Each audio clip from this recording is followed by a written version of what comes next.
Dari mana ini didapat? Sandaran vertikal dalam bentuk ibadah kepada Allah akan memantapkan jiwa, membersihkan hati, sehingga dia akan berfungsi seperti radar.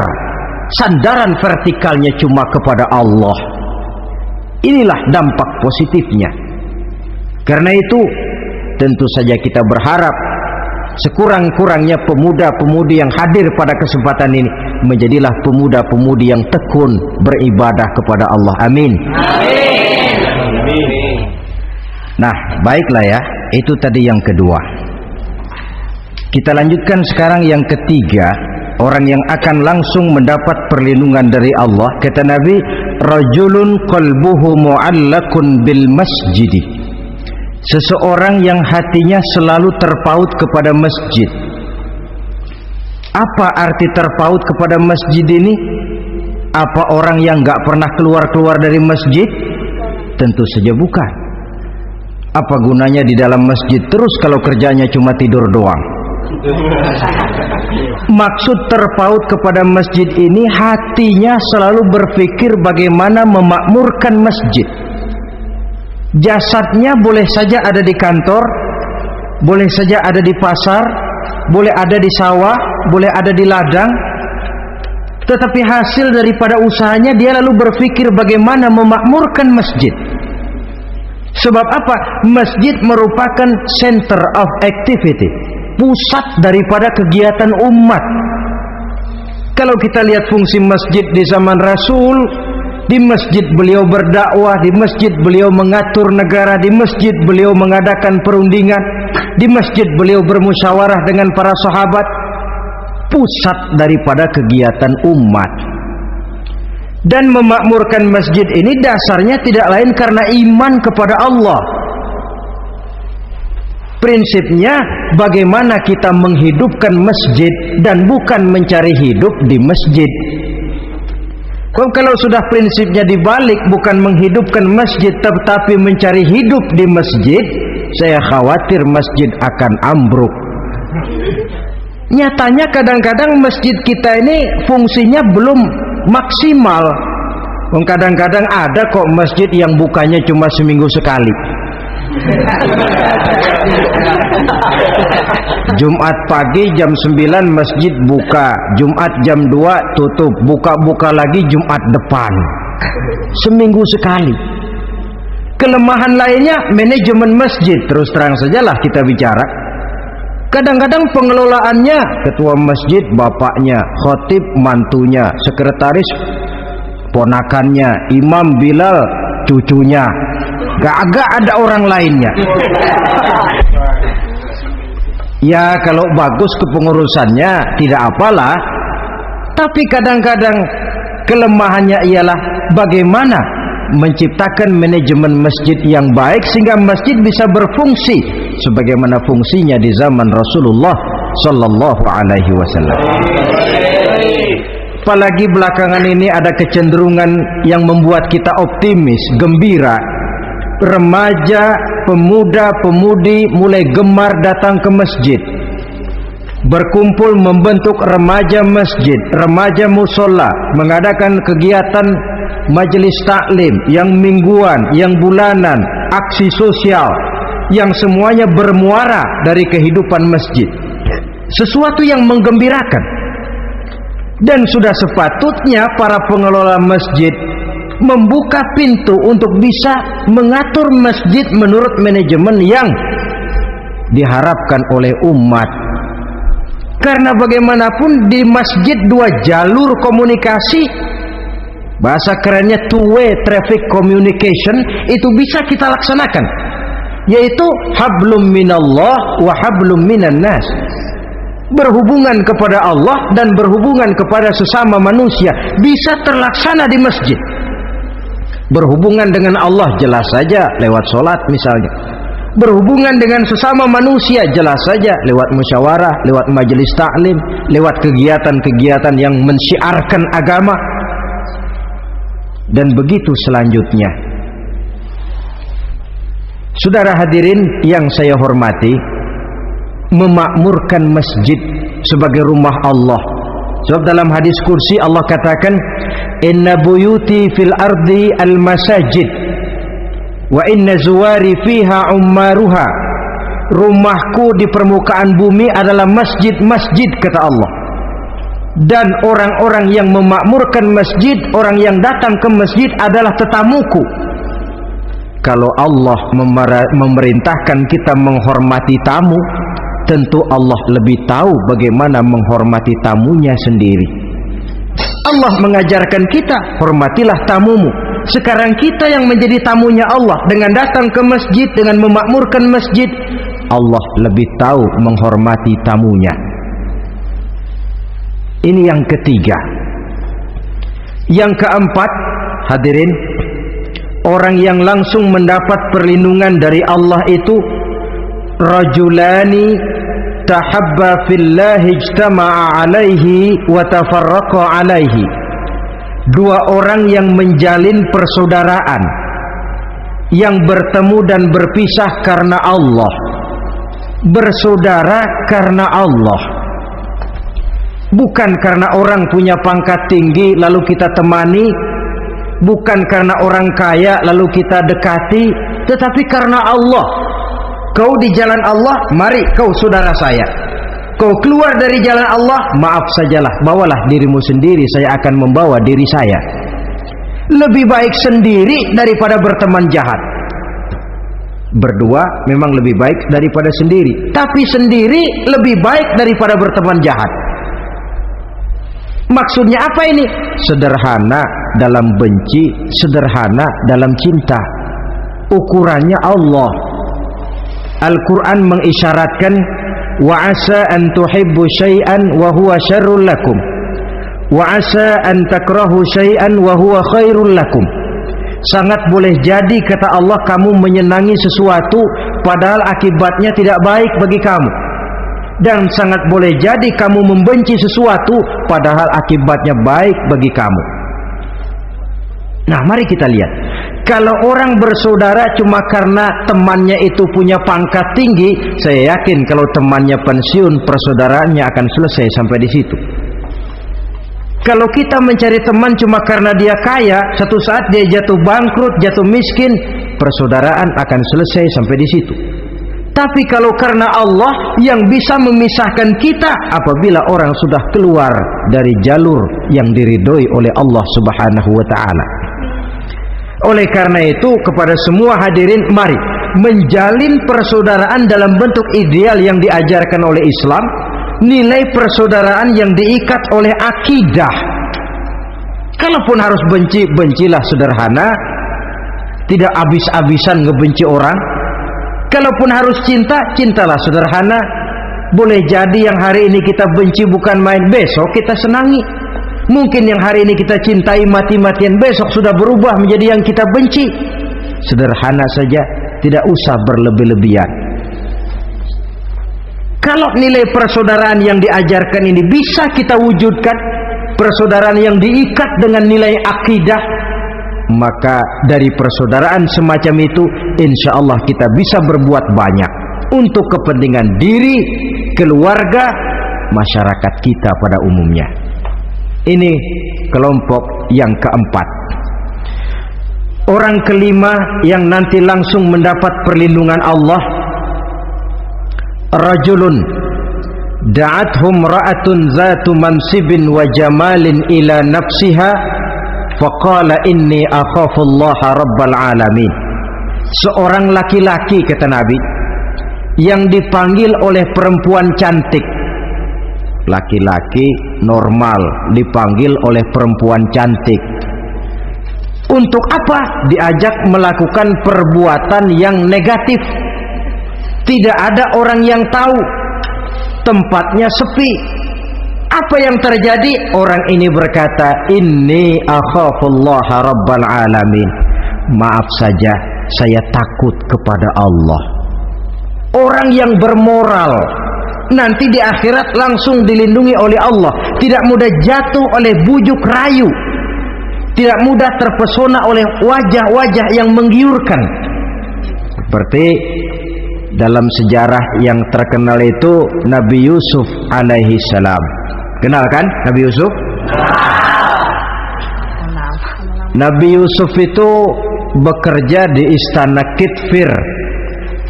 Kitfir ini punya istri namanya Zulaikha, orangnya cantik.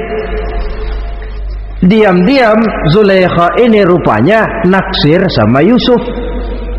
Satu hari suaminya tidak ada di rumah, pintu dikunci-kunciin. Setelah pintu semua terkunci, dia panggil Nabi Yusuf, "Hai Talak, Yusuf, sini." Kata Yusuf, "Mau ngapain?" "Pokoknya sini." "Iya, mau ngapain?" "Iya, kayak orang-orang, ngapain sih?"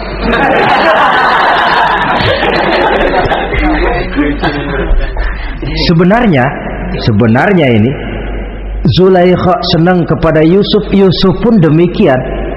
Walaqad hammat bihi wa hamma biha.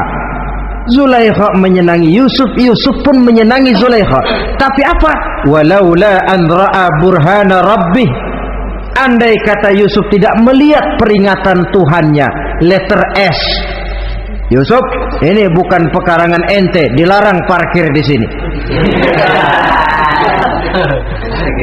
Sehingga walaupun tidak ada yang tahu, tidak ada yang melihat, Nabi Yusuf selamat dari bujuk rayu Zulaikha, mempertahankan nilai-nilai moral di tengah kemajuan zaman. Memang merupakan pekerjaan yang tidak ringan, merupakan pekerjaan yang sangat berat. Akan ada saja cobaan, akan ada saja gangguan yang kita temui di sepanjang perjalanan hidup ini. Tapi sebaliknya, kalau orang sudah tidak lagi menjunjung moral yang tinggi, lalu hidup menurut selera sendiri-sendiri, ya kita lihatlah lahirnya kebudayaan kumpul kebo yang diawali dengan free sex yang mengarah kepada Samenleven alias hidup bersama tanpa nikah. Memang sebabnya boleh jadi macam-macam. Mungkin karena broken home, nggak merasa diperhatikan di rumah, ibu bapak sibuk lalu anak mencari kesibukan sendiri. Mungkin karena tekanan ekonomi dalam kehidupan miskin, lalu ada yang menawarkan kerjaan, tidak taunya malah dilemparkan ke lembah hitam. Mungkin juga karena pengaruh pergaulan dari lingkungan baik-baik lalu berteman dengan yang tidak baik, hanyut ditelan arus pergaulan. Mungkin juga pengaruh kebudayaan yang dia tonton, buku yang dia baca, film yang dia lihat, ikut mewarnai dan membentuk kepribadiannya. Tapi apapun alasannya, satu hal yang jelas, semuanya berangkat dari rapuhnya pegangan orang kepada nilai-nilai agama. Sebab sumber nilai moral yang tertinggi tidak lain agama adanya. Intinya apa? Intinya tidak lain, orang yang beragama itu meyakini bahwa kemanapun dia pergi, dimanapun dia berada, Allah selalu melihat yang dia lakukan. An ta'budallaha ka'annaka tarahu fa illam takun tarahu fa innahu yaraka. Begitu yang kita pelajari dalam ihsan. Engkau beribadah kepada Allah seolah-olah kau lihat Allah. Kalaupun Allah tidak kau lihat, yakinlah Allah melihatmu. Jadi kalau saya sendiri, yang kedua itu Allah. Dibujuk rayu oleh cewek cakep, "Ayo dah bang, nggak ada orang, kita cuma berdua." Dia bilang, "Enggak, kita nggak berdua, bertiga." "Berdua bang?" "Bertiga." "Yang ketiga siapa?" "Lu, gue, Allah, tiga."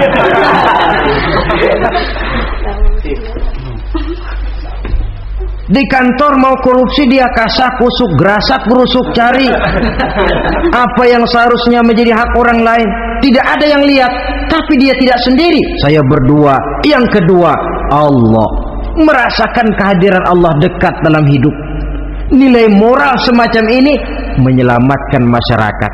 Pantas kalau orang semacam ini di akhirat nanti langsung mendapat perlindungan dari Allah Subhanahu wa ta'ala. Karena itu terutama adik-adik remaja yang hadir, sebenarnya yang paling mahal dalam hidupmu adalah harga dirimu. Kalau itu sudah terjual dan tergadai, apalagi yang bisa kau banggakan dalam hidup ini?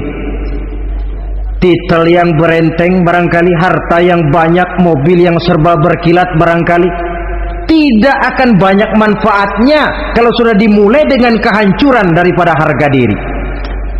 Tidak ada yang lebih mahal daripada harga diri. Jagalah itu baik-baik, pelihara nilai-nilai moral. Makin pandai kau jaga diri, insya Allah makin mahal hargamu dalam pandangan manusia, lebih-lebih juga dalam pandangan Allah. Pantas kalau pepatah bilang innamal umamul akhlaqu ma baqiyat fa in zahabathum akhlaquhum zahabu. Suatu bangsa akan tegak kalau dia masih punya nilai moral. Bila hancur moral itu, hancur jugalah ketegakan daripada bangsa itu sendiri. Ini yang kelima. Yang keenam, masih dua lagi. Orang keenam yang nanti akan langsung mendapat perlindungan dari Allah, rajulun zakarallaha khalian fafadat ainahu. Seseorang yang mengingat Allah dalam kesunyian, lalu berlinang air matanya. Tengah malam dia bangun, bertahajud dia kepada Allah, gemersik tikar tersentuh tangan, laksana lambaian tangan malaikat maut nak datang merenggut nyawa. Terbayang segala dosa dan kesalahan, tergambar semua kekeliruan yang dilakukan dalam hidup. Lalu air mata pun tanpa terasa berurai membasahi pipi. Orang yang mengingat Allah dalam kesunyian, saudara, tidak ada orangnya itu yang tidak punya dosa. Coba saya mau tanya, yang kumpul di sini ada nggak orangnya yang nggak punya dosa? Tidak ada. Dan memang orang yang baik itu bukan orang yang tidak punya dosa, sebab tidak ada orang yang tidak punya dosa.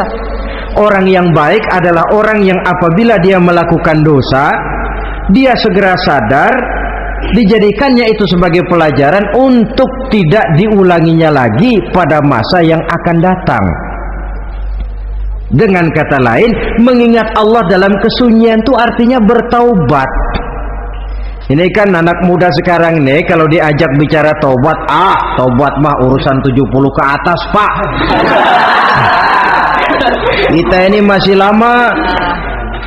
Padahal masalah taubat bukan masalah tua. Masalah taubat adalah masalah dosa, dan masalah dosa adalah masalah manusia sejak dia akil balik sampai dengan kehidupannya yang sekarang. Sengaja atau tidak, besar atau kecil, ringan atau berat, tiap kita mesti mempunyai yang namanya dosa. Allah Maha penerima taubat sepanjang nafas belum sampai di kerongkongan. Jikalau nafas sudah sampai di tenggorokan, baru kita mau melaksanakan yang namanya taubat. Kasihlah itu.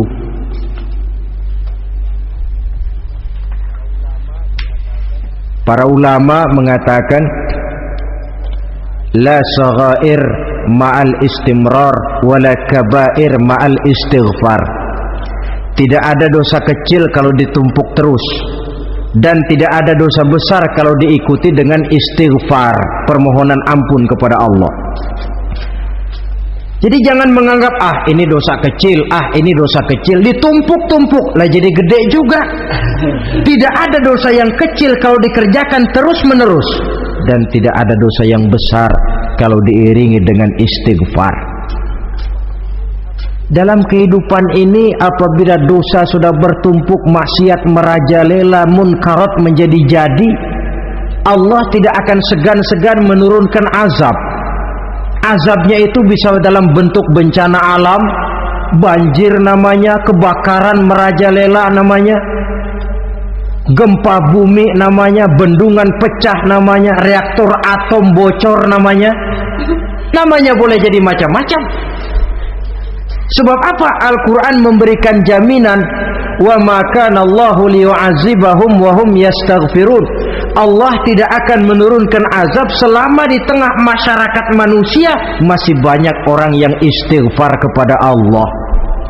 Jadi hakikatnya kita ini berhutang jasa kepada orang yang rajin sujud, rajin mohon ampun kepada Allah. Lantaran mereka barangkali azab tidak diturunkan oleh Allah kalau melihat banyaknya sudah munkarat dan maksiat. mengingat Allah dalam kesunyian. Tengah malam, waktu yang mustajabah, terutama sepertiga malam yang akhir, situasinya lain. Gak percaya boleh coba lah, nyoba kan gak bayar. Coba kalian bangun tengah malam, tahajud, kalian akan menemukan satu suasana yang lain daripada misalnya kalau kalian sembahyang zuhur tengah hari panas terik di tengah banyak orang. Hati bergetar, segala kekeliruan yang pernah kita kerjakan lalu terbayang, dan air mata tanpa terasa, tanpa diundang bahkan berurai membasahi pipi. Ya Allah, alangkah nikmatnya suasana macam itu, menciptakan perasaan dekat dengan Allah, terwujud kedamaian batin. Dan ini yang banyak dicari orang sekarang, yang kadang-kadang karena terlalu ingin mencari kedamaian lalu keliru jalan. Yang bertapa di gua-gua katanya nyepi dari kehidupan manusia, memencilkan diri dengan cara-cara yang mereka atur sendiri. Tidak macam itu. Quran punya resep. Ala inna bi dzikrillahi tatmainnul qulub. Ketahuilah, dengan banyak mengingat Allah, hati menjadi tenang, jiwa menjadi lapang, pikiran menjadi damai. Ini resep Islam untuk mencapai ketenangan jiwa, mengingat Allah dalam kesunyian. Saudara hadirin yang saya hormati, ini aspek daripada ibadah. Jadi dengan kata lain, masalah mengingat Allah dalam kesunyian, mengingat dosa, bukan urusan orang tua, tapi masalah manusia.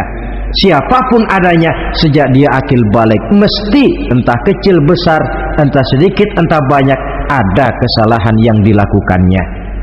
Karena itu, kalau kita masih diberikan kesempatan untuk hidup, artinya Allah masih memberikan kesempatan kepada kita untuk memperbaiki diri. Nanti kalau sudah sangkakala ditiup, alam hancur seperti yang saya jelaskan di awal tadi, sudah tidak sempat lagi, yang tinggal menyesal. Ada yang meratap lalu berkata, ya laitani kuntu turaba. Dalam Quran, aduh, andai kata kita bisa balik jadi tanah aja dah dulunya, jangan jadi orang. Kalau dulu kita tetap jadi tanah mah nggak tanggung jawab apa-apa. Dijadiin orang sekarang mesti tanggung jawab. Bagaimana ini? Bingung. Ada yang berkata, ma aghna anni maliyah halka anni sultaniyah. Ternyata harta yang saya bangga-banggakan tidak bawa manfaat hari ini. Ternyata jabatan yang pernah saya duduki malah merusak saya hari ini. Tinggal lagi penyesalan karena kelalaian memanfaatkan waktu hidup dalam kehidupan di dunia ini. Karena itu, pandai-pandailah membagi orientasi. Ada saatnya kita sibuk tenggelam dalam berbagai urusan dunia, lain saat tenggelam dalam kefanaan dan kesunyian, membekali diri untuk kehidupan akhirat nanti. Sebentar meninggalkan dunia, rekes kepada Allah, mi'raj, naik menghadap Allah, supaya terwujud keseimbangan untuk mencapai fid dunya hasanah wa fil akhirati kebahagiaan dan kebaikan di dunia maupun di akhirat nanti. Inilah golongan yang keenam, orang yang langsung mendapat perlindungan Allah, yang mengingat Allah dalam kesunyian. Yang ketujuh, yang terakhir, orang yang langsung mendapat perlindungan dari Allah di akhirat nanti, rajulun tasaddaqa bi sadaqatin fa akhfaha hatta la ta'lama shimaluhu ma tunfiqu yaminuhu. Seseorang yang bersedekah lalu dia ikhlas dengan sedekahnya sehingga tangan kirinya tidak tahu apa yang diberikan oleh tangan kanannya. Orang yang pemurah, orang yang menyadari bahwa apapun yang dia punya dalam hidup ini cuma sekedar titipan. Fungsinya lalu seperti keran, menyimpan air tapi untuk disalurkan lagi kepada orang yang memang memerlukannya. Alangkah nikmatnya kalau Allah memberikan kepercayaan kepada kita untuk menjadi penyalur, distributor rezeki. Kalau kita ingat kemari, berpikir ke sini, kita tidak akan sayang lagi. Enak saja yang peras keringat banting tulang cari rezeki saya, sampean datang-datang mau minta.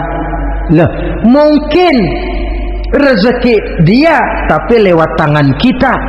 Satu kehormatan dari Allah kalau kita dijadikan seperti keran, menyimpan air tapi tidak untuk dirinya sendiri, disalurkannya kepada orang-orang yang memang memerlukannya. Tidak ada orang jatuh bangkrut lantaran bersikap pemurah, dan tidak ada orang jadi kaya raya lantaran dia bakhil atau pelit bin kikir alias medit.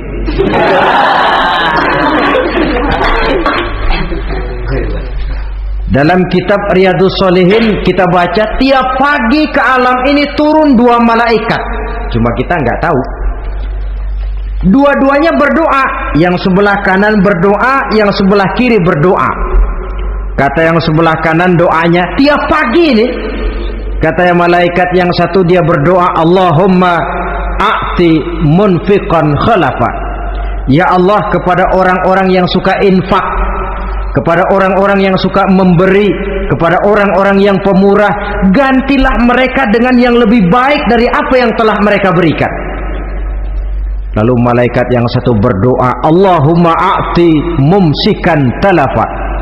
Ya Allah, kepada orang-orang yang mumsik, bakhil, kikir, berilah mereka kerusakan dan kebinasaan di dalam harta mereka. Maka lihat sajalah, orang kaya tapi pelit, ada saja jalan yang kira-kira duitnya bakalan jadi keluar dan gak ada pahalanya. Apa kena musibah lalu berobat sekian juta, apa kemalingan, apa ditipu orang, ada saja cara duitnya keluar yang gak ada pahalanya. Inilah prinsipnya. Allah mencintai orang pemurah.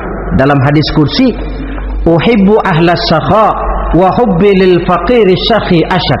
Aku cinta kepada orang yang pemurah, tapi aku lebih cinta kepada orang miskin yang pemurah. Orang kaya pemurah Allah cinta, orang miskin pemurah Allah lebih cinta. Kenapa? Nilainya lain. Orang kaya sedekah 500, orang miskin sedekah 500, sama 500-nya, tapi saya yakin pahalanya lebih besar buat si miskin. Kenapa? Buat orang kaya 500 apa artinya? Sekelebatan. Buat si miskin 500 dia mesti peras keringat banting tulang, tapi dia berani memberi seperti beraninya orang kaya. Nilai ini yang dilihat oleh Allah.